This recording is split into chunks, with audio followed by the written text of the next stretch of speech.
ჩრდილოეთით რუსეთი ომის ქარცეცხლშია გახვეული. დასავლეთით უკრაინა, რომელთანაც ზღვა გვაკავშირებს ყოველდღიი ბომბება.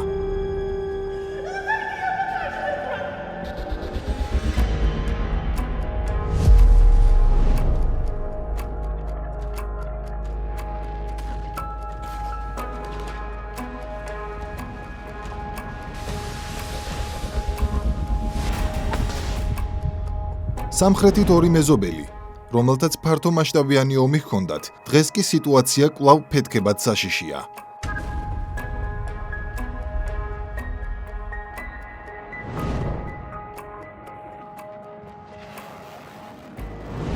რეგიონში დაძაბულობას ემატება სირია, მისი სამოქალაქო ომით და არასტაბილური ვითარებით. იქვე ისრაელი, ღაზა სექტორში მეორე წელია ომობს. კრიზისი, შიმშილი, იარაღისა და ჭურვების ხმა ყოველდღიურობად არის ქცეული. და ბოლოს, ომი ისრაელსა და ირანს შორის. რაკეტების წვიმა თელ-ავივისა და თეირანის ცაზე. დანგრეული შენობები, დაღუპული ადამიანები, მომდევნო დღის შიში, ომის არეალის გაფართოების რისკი და ბირთვული დაპირისპირების საფრთხე. და ეს ყველაფერი მხოლოდ ბოლო 3 წელიწადში. საქართველოს ჩრდილოეთით, დასავლეთით, სამხრეთით თუ აღმოსავლეთით ყველაფერი წითლად შეიღება. და ამ სიკვდილისადან გრევის შუაგულში ერთადერთი ქვეყანა, სადაც იარაღი ჟღარუნისა და ჭურვების ხმების ნაცვლად ბავშვების თამაშის ხმა ისმის, საქართველოა. მუდმივად ფეთქებად საშიშ რეგიონში, რომელიც ომებმა მოიცვა.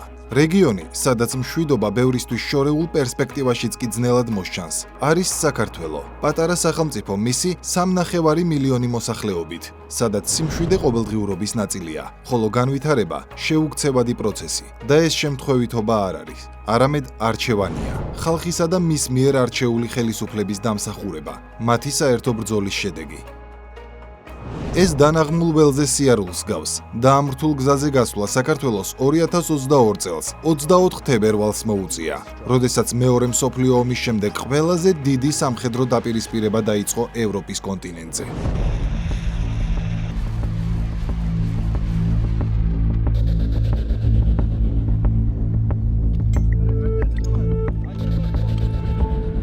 ამ ომმა ფაქტობრივად მსოფლიო წესრიგი შეცვალა, თუმცა ცხადია მან ყველაზე დიდი ტურბულენცია რეგიონში გამოიწვია. მეოთხე წელია რუსეთ-უკრაინის ომი გრძელდება და ამ 4 წლის განმავლობაში კიდევ უფრო ნათელი გახდა რაოდენ მნიშვნელოვანია მშვიდობის შენარჩუნება და რამდენად დამანგრეველი, როდესაც გარე ძალების კარნახით მოქმედებ. ომის შედეგად უკრაინის ასობით ქალაქი უკვე აღარ არსებობს. ისინი ნასახლარებად იქცა. ომის გავლენა კატასტროფულია ყველა მიმართულებით. სტატისტიკის თანახმად, რომელიც გაეროს ანგარიშს ეფუძნება, 2022-2025 წლებში უკრაინაში 46,000-ზე მეტი მშვიდობიანი მოქალაქე დაიღუპა. თუმცა თავად გაერო მიუთითებს, რომ რეალური რიცხვი გაცილებით მაღალია. ომის გავლენა მძაფრად ჩანს საკვების კრიზისშიც, რაც იმ მოსახლეობის ზრდით დასტურდება, ვისაც საკვების საკმარისი რაოდენობით მიღება არ შეუძლია.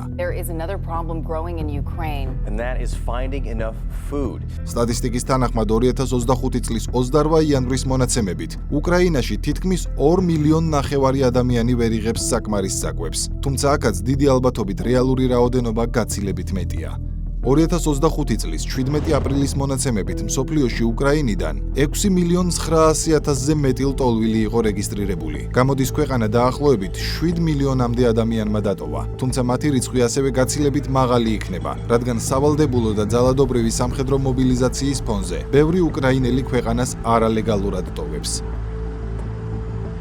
უკრაინას პრობლემები აქვს ინფრასტრუქტურის, ენერგეტიკული, ეკონომიკური მიმართულებით და პრობლემების კასკადს ჯერ ბოლო არ უჩანს, რადგან ჯერ თავად ომის ბედიც არ არის გადაწყვეტილი. როდესაც 2022 წელს საქართველოსთან ასე ახლოს აინთო მეორე მსოფლიო ომის შემდეგ ყველაზე მასშტაბური ცეცხლის კერა, საქართველოს იმ მომენტიდანვე მოუწია უკომპრომისო ბრძოლის დაწყება გადასარჩენად.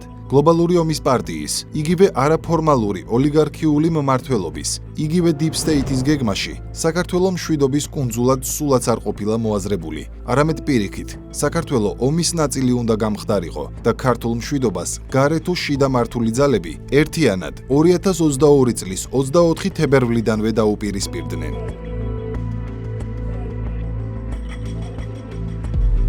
დიახ, ომი მინდა.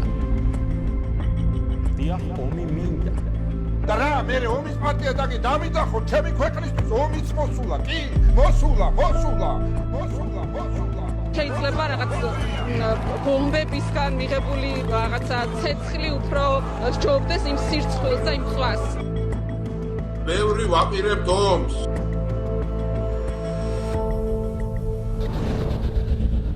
პარალელურად ისინი ითხოვდნენ ჩარტერულ რეისებს უკრაინაში მოხალისე მებრძოლების გასაგზავნად, რაც ავტომატურად ქვეყნის ომში ჩართვას გულისხმობდა. დღეს საქართველოს მთავრობამ არ მისცა ნება არც ერთ ჩარტერულ თვითმფრინავს, რომ დამჯდარიყო საქართველოს ტერიტორიაზე. მე არ ვიცი ამას სხვა სიტყვა რა შეურჩიო გარდა ღალატისა. ითხოვდნენ სანქციების დაწესებას, რომელიც საქართველოში ეკონომიკურ კოლაფსს გამოიწვევდა.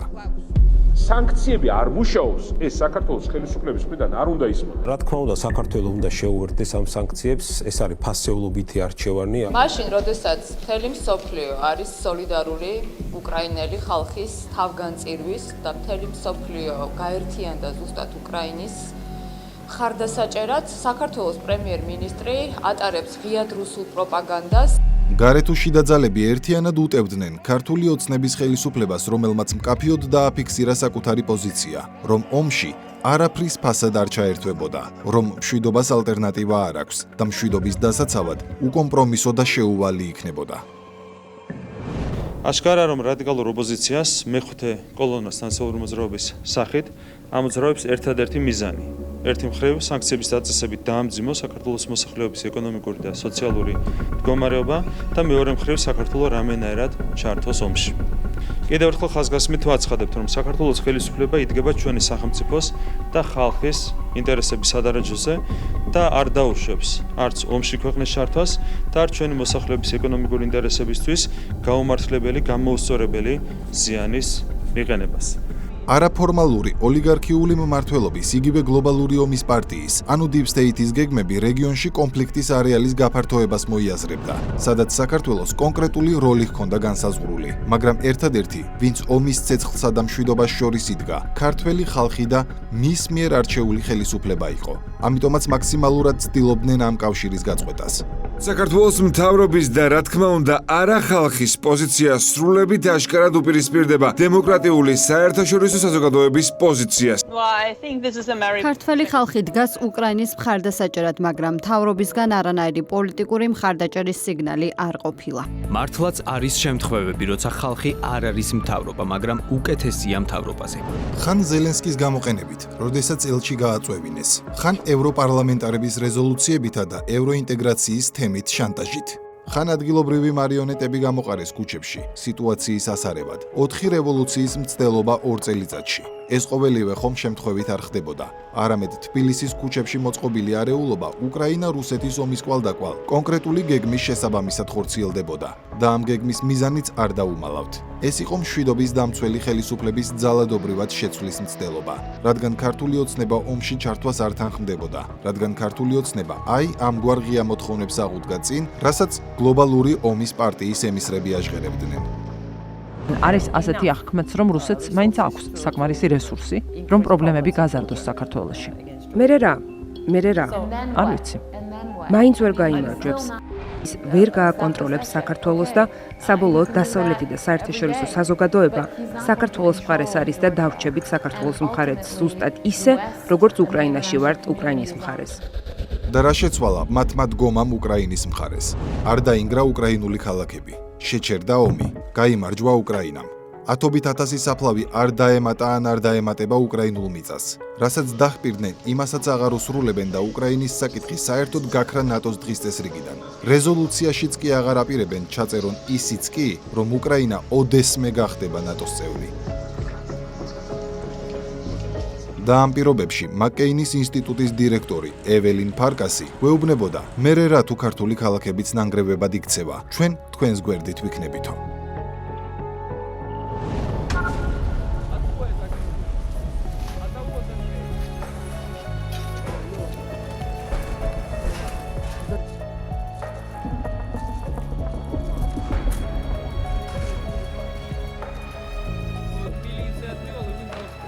თუმცა მსგავსი ნგრევის ნაცვლად საქართველომ აღმშენებლობა აირჩია. მშვიდობა აირჩია და გარეთ თუ შიდა მტრებს ქართველი ხალხი მის მიერ არჩეულ ხელისუფლებასთან ერთად გაუმკლავდა.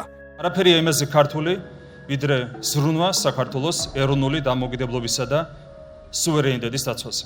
ისინი ნგრევისკენ გვეკაჩებოდნენ. საქართველომ კი პროგრესის გზა აირჩია. ხელისუფლების სწორმა ნაბიჯებმა რეგიონული კრიზისის ფონზე გარე აქტორების დაკვეთას კი არ მიანიჭა პრიორიტეტი, როგორც ეს რადიკალური ოპოზიციის გეგმებში იყო, ან როგორც ეს 2008 წელს იმავე ოპოზიციის ხელისუფლებაში ყოფნის დროს ვიხილეთ. არამედ ქართულმა ოცნებამ საკუთარი ხალხისა და ეროვნული ინტერესების შესაბამისად განაგრძო სვლა პროგრესისკენ, ნაცვლად ნგრევისა, ბრძოლა მშვიდობისთვის, ნაცვლად ომისა. და როდესაც საქართველო რუსეთ-უკრაინის ომის ფონზე მშვიდობის შესანარჩუნებლად უკომპრომისო ბრძოლაში იყო, რეგიონში ახალი ომი გაჩაღდა. საქართველოს ორმა მეზობელმა ერთმანეთს ცეცხლი გაუხსნა.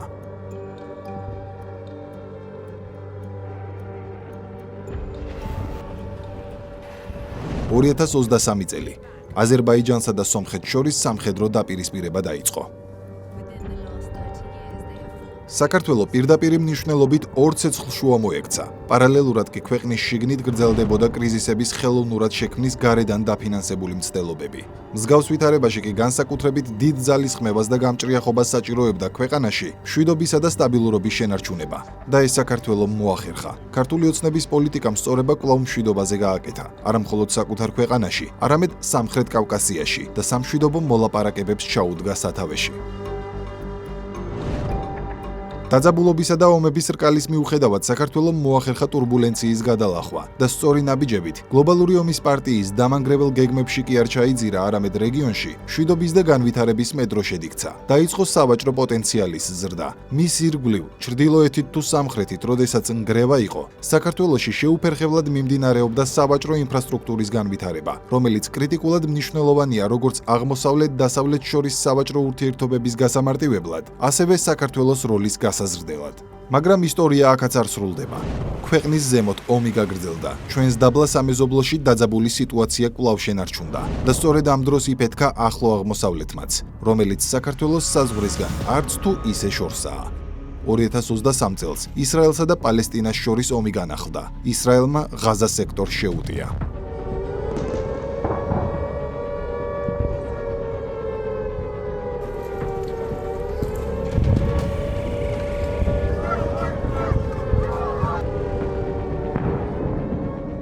აფეთქებები და რაკეტების წვიმა, ინფორმაცია ყოველდღიურად ვრცელდებოდა ღაზაში არსებულ ვითარებაზე, დანგრეულ სახლებზე, ჰუმანიტარულ კოლაფსზე. პარალელურად, ჰამასთან ერთად დაპირისპირებაში ჩაერთვნენ ისრაელის წინააღმდეგ ჰეზბოლა ლიბანიდან, ჰუსიტები იემენიდან. ნგრევისა და ჭურვების ქარცეცხლს მალევე დაემატა სირია, რომელიც ისევ სამოქალაქო ომში ჩაეფლო. გრევისა და სიკვდილის ხმები ყოველდღიურობად იქცა ახლო აღმოსავლეთიდან და ისედაც ტურბულენტურ რეგიონში უსაფრთხოების გამოწვევები კიდევ უფრო გაიზარდა. მიუხედავად ცეცხლის რკალისა, საქართველოს ეროვნული ხელისუფლების პრაგმატული პოლიტიკის შედეგად განაგრძო განვითარება და ირგვლივ არსებული ნგრევის ფონზე კიდევ უფრო მკაფიოდ გამოჩნდა, რაოდენ დიდი მნიშვნელობა აქვს ქვეყნისა და მისი ხალხისთვის ეროვნული ძალის მმართველობას. როდესაც მილიონობით ადამიანი ომით იტანჯება, საქართველოს ახერხებს და კიდევ უფრო მიმზიდველი ხდება ყველა მიმართულებით. ქართული ოცნების მშვიდობის პოლიტიკამ ქვეყანაში ისტორიაში უპრეცედენტო 6 მილიარდ დოლარიანი ინვესტიცია მოიტანა. მოლაპარაკებებში უშუალოდ პრემიერი ირაკლი ხიძე იყო ჩართული. მაშინ, როდესაც ირგვლივ ომების გამო აშენებულის გადარჩენაზე, ნაკლები ზარალის მიღებასა და სიცოცხლის შენარჩუნებაზე ფიქრობენ, საქართველოს ხელისუფლების პოლიტიკით, რომელიც არ ახვა არც გარე დაკვეთებს და არ ჩიდა რადიკალიზმს, ჩვენი ქვეყანა ახალ მეგაპროექტებსა და ქვეყნის პოტენციალის ზრდაზე ზრუნავს, რასაც ადასტურებს პრემიერ კობახიძის ინიციატივები, რომელიც ახალ აეროპორტსა და სტადიონს ეხება, რაც გათვლილია საქართველოს სპორტული და ტურისტული პოტენციალისა და გაზრდილი მოთხოვნის შესაბამისი ინფრასტრუქტურის განვითარებაზე. საქართველოს როგორც მშვიდობის კუნძული მხოლოდ ლამაზი სიტყვები არ არის, არამედ ფაქტი, რომელიც მხოლოდ ომისგან თავის არიდებაში კი არა, კონკრეტულ რიცხვებშიც ითვლება. 2024 წელს საქართველოს 6 მილიონ ნახევარი ვიზიტორი ეწვია. აქედან 5 მილიონ 100.000 ტურისტი. ტურიზმიდან ქვეყანამ 4 მილიარდ 400 მილიონი დოლარის შემოსავალი მიიღო, რაც წინა წელთან 7.3%-იანი ზრდაა. 2024 წელს ბიუჯეტი 30 მილიარდ ლარამდე გაიზარდა. ეკონომიკა 2024 წელს 9.5%-ით გაიზარდა. რიცხვებში კი 90 მილიარდიან მაჩვენებელზე ავიდა. 2024 წელს საჯარო მოსამსახურეებს ხელფასი 10%-ით გაეზარდათ. კონკრეტული კრიტერიუმების მიხედვით მასწავლებლების ხელფასები 200-დან 800 ლარამდე ოდენობით გაიზარდა. 2025 წლისთვის ხელფასები 10%-ით გაეზარდათ ჯარისკაცებს, პოლიციელებს, საჯარო სექტორში დასაქმებულებს, საჯარო საბავშვო ბაგაბაღებში დასაქმებულებს, პირველადი ჯანდაცვის პერსონალს. 2025 წელს 70 წლის და მეტი ასაკის პენსიონერთა პენსია განისაზღვრა 450 ლარის ოდენობით. ამავე კატეგორიის პენსიონერთა პენსია მაღალმთიან დასახლებებში 540 ლარს გაუტოლდა. 70 წლამდე პირთა პენსია 350 ლარით განისაზღვრა, ხოლო მაღალმთიან დასახლებებში 420 ლარის ოდენობით. სახელმწიფო პროგრამების ფარგლებში ჯანდაცვის მიმართულებით უამრავი პროექტი ხორციელდება. სახელმწიფო საქართველოში სრულად აფინანსებს სხვადასხვა ტიპის ქირურგიულ ოპერაციებს, მათ შორის ტრანსპლანტაციებს. აფინანსებს ისეთ მედიკამენტებს, რომელიც გრძელვადიან და მთელი ცხოვრების განმავლობაში უწევთ რომ მიიღონ პაციენტებმა. ისინი სრულად უფასოა. სახელმწიფო მზადყოფნას გამოთქვამს დააფინანსოს ონკოლოგიური დაავადებების მქონე ბავშვების მკურნალობა სრულად, საზღვარგარეთ. ეს მხოლოდ მცირე ნაწილია იმისა, რასაც ხელისუფლება ჯანდაცვის სექტორში ახორციელებს. ასე რომ კიდევ ერთხელ, რომ არა მშვიდობა, რომელზეც ხშირად ქილიკობენ რადიკალური ოპოზიცია და მათი აქტივისტები, ეს ყოველივე არ იარსებებდა და ერთადერთი საზრუნავი ქვეყანაში ნგრევის მასშტაბის შემცირებაზე ფიქრი იქნებოდა. როგორც ეს ჩვენს ირგვლივ ომებში ჩაძირულ სახელმწიფოებშია და ეს ომის ქარცეცხლი უფრო და უფრო ფართოვდება. რუსეთ-უკრაინის, ყარაბაღის, სირიისა და ღაზას შემდეგ ჩამონათვალს ისრაელ-ირანის ომიც დაემატა. ახლოვესი მომავალი იქნება ძალიან დაზაბული, ძალიან მძიმე გეოპოლიტიკა არსებობს დღეს და მძიმე რეალობაა მთელ რეგიონში და ამას უნდა ანგარიში გავუწიოთ აუცილებლად. ჩვენ უნდა ვიყოთ ძალიან მობილიზებული, ძალიან მხიზლად, რომ არ მიიღოთ რაღაც უბედურება. წინააღმდეგ შემთხვევაში აქ აღარ არის საუბარი იმაზე, რომ კარგია, ცუდია, კარგი მთავრობაა, კარგი რიტორიკა აქვს, კარგი არა, ან ვიქნებით, ან არ ვიქნებით. აი ეს არის, აი ეს საფრთხე გველის. ამავდროულად თქვენ იცით, რომ ახლო აღმოსავლეთშიც ძალიან დიდი დაძაბულობა და იქაც არ არის მარტივი სიტუაცია, ისიც არ არის ჩვენგან ძალიან შორს და ეს არის ის დიდი საფრთხეები, რაც ჩვენს ირგვლივ ტრიალებს და ჩვენ გვჭირდება უაღრესად დიდი სიფხიზლე, რომ ამე გადაცემა არ დაუშვათ. თორემ მივიღებთ უბედურებას, რომელიც შეიძლება ვეღარასდროს აღარ გამოვასწოროთ. სარაკეტო დარტყმებს თელ-ავივი და თეირანი ყოველდღიურად ცვლიან. არის ნგრევა და მსხვერპლი. მეტიც, სხვადასხვა საექსპერტო წრეებში არ გამორიცხავენ, რომ ირან-ისრაელის ომის მასშტაბები კიდევ უფრო გაიზარდოს, რამაც შესაძლოა სხვა რეგიონალური ქვეყნების ომში ჩართვაც გამოიწვიოს. ეს კი ცხადია როგორც ახლო აღმოსავლეთს, ასევე კავკასიის რეგიონს, აქამდე არნახული მასშტაბის უსაფრთხოების გამოწვევების წინაშე აყენებს. გაზრდილია ბირთვული დაპირისპირების რისკი. სიტუაცია მას შემდეგ კიდევ უფრო დაიძაბა, რაც შეერთებულმა შტატებმა ირანის ბირთვულ პროგრამას დაარტყა. ამერიკულმა ბომბდამშენებმა დაბომბეს ირანის ნატანზისა და ისპაჰანის, ასევე ფორდოუს უმსხვილესი ბირთვული სადგურები. ისმის ურთიერთმუქარები და ესკალაცია უმაღლეს ნიშნულზეა. ირანის მიერ ამერიკის წინააღმდეგ შესაძლო შურისძიების ყველაზე ტრადიციული ზომა მისი ბალისტიკური რაკეტების არსენალის გამოყენება იქნებოდა. ისლამურმა რეჟიმმა ისრაელის წინააღმდეგ ასობით დარტყმა განახორციელა ებრაული სახელმწიფოს მიერ მისი ბირთვული პროგრამისა და სამხედრო შესაძლებლობების შესუსტებისკენ მიმართული მიმდინარე კამპანიის საპასუხოდ. ამერიკელმა დაზვერვის ოფიცრებმა აღმოაჩინეს ირანის მზადება ახლო აღმოსავლეთში ამერიკის შეერთებული შტატების სამხედრო ბაზებზე სარაკეტო დარტყმებისთვის. იტყობინება New York Times-ი ანონიმურ ოფიციალურ პირებზე დაყრდნობით. ამერიკის შეერთებული შტატების სამხედრო ძალები ახლო აღმოსავლეთსა და მიმდებარე რეგიონებში მინიმუმ 20 ბაზაზე არიან განლაგებულნი. ეს კი турბულენციას მსოფლიო მასშტაბით კიდევ უფრო ზრდის, განსაკუთრებით და პირველ რიგში ახლო აღმოსავლეთის შემდეგ სამხრეთ კავკასიაში. რეგიონის ქვეყნების შესაძლო ჩართვა სამხედრო დაპირისპირებაში, ეკონომიკური პრობლემები, რომელიც ნავთობისა და გაზის გაძვირებით იქნება გამოწვეული. ისტორიული გამოცდილებით მსგავს ფართომასშტაბიან კონფლიქტებს ახლო აღმოსავლეთში მუდამ ახლავს სეპარატისტული და ტერორისტული ჯგუფების გააქტიურება, რაც დამატებით საფრთხეებთანაა დაკავშირებული. სიტუაცია არათუ ყოველდღიურად, არამედ საათობრივად იცვლება, მაგრამ ის, რაც სალსახაა, რუკაზე საკმაოდ მკაფიოდ ჩანს. დღეის მდგომარეობით საქართველო ერთადერთი ქვეყანაა რეგიონში, სადაც უწყვეტი და სტაბილური მშვიდობაა. ერთადერთი ადგილი, სადაც არის მის ტყვიების ზუზუმი, რაკეტების აფეთქება და ნგრევის ხმა.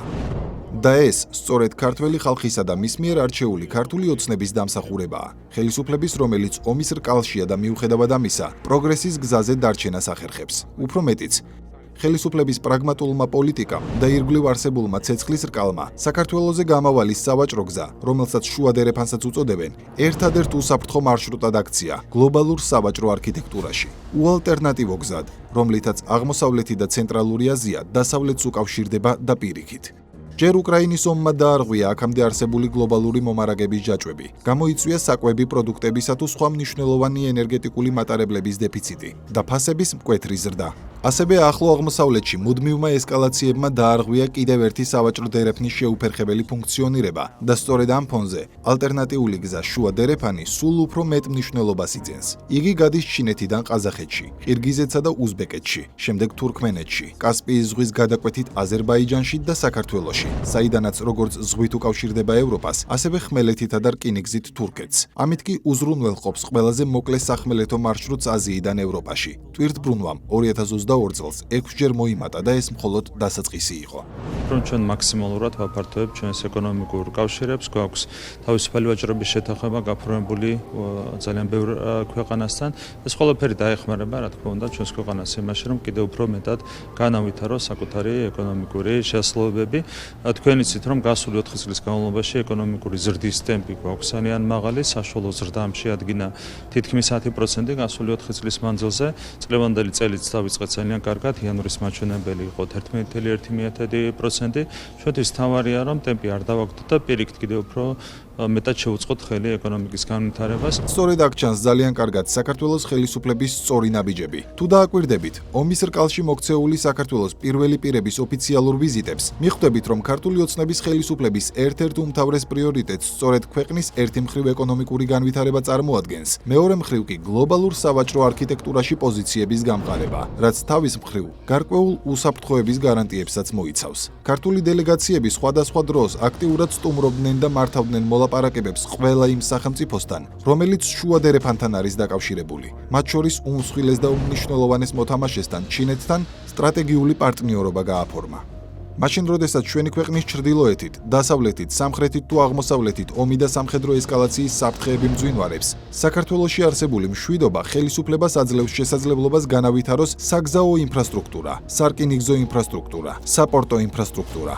მაგალითად, აღმოსავლეთ-დასავლეთით ჩქაროსნული ავტომაგისტრალის მშენებლობის პროექტი თითქმის დასასრულს მიუახლოვდა. მაგისტრალის დიდი ნაწილი გახსნილია და ექსპლუატაციაშია შესული. ჩინეთიდან წამოსულმა ტვირთმა ამ მაგისტრალზე უკვე გაიარა.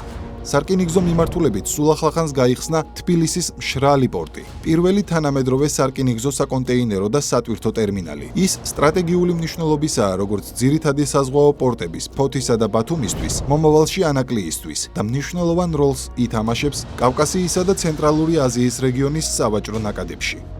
საპორტო მიმართულებით სრული დატვირთვით მუშაობს ფოთისა და ბათუმის ტერმინალები და აქტიურ ფაზაში მიმდინარეობს ანაკლიის ღრმაწყლოვანი პორტის მშენებლობა, რომელიც აღმოსავლეთისა და ცენტრალური აზიისთვის ერთ-ერთი მთავარი კარიბჭის როლს შეასრულებს დასავლეთთან. გარდა იმისა, რომ საქართველო ერთადერთ მშვიდობის კუნძულად რჩება, რომელიც აღმოსავლეთს, შუა აზიასა და დასავლეთს სავაჭრო-ეკონომიკური თვალსაზრისით აკავშირებს, ირგვლივ მიმდინარე ომების ფონზე ქართულიცა ერთადერთ და უალტერნატივო მარშრუტად იქცა სამგზავრო მიმართულებით. თუ ფლაირადარს დახედავთ, სადაც კარგად ჩანს თვითმფრინავების გადაადგილების მარშრუტი, და ინახავთ, რომ აღმოსავლეთსა და შუა აზიას დასავლეთთან სწორედ საქართველოს უსაფრთხოდ ააკავშირებს.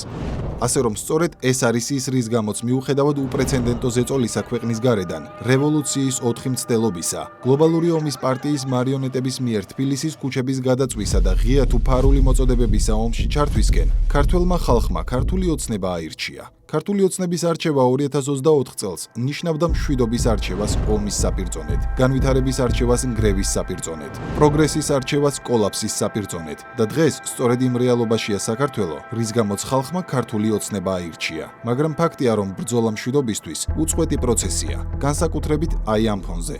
როდესაც ირგვლივ ცეცხლის რკალი არათუ მცირდება, პირიქით, უფრო და უფრო საშიში ხდება. ხოლო გლობალური ომის პარტიის, ანუ ოლიგარქების არაფორმალური მმართველობის, ანუ Deep State-ის მიზნები საქართველოში სტაბილურობის ნგრევისა და სიტუაციის აფეთქების კუთხით არ შეცვლილა.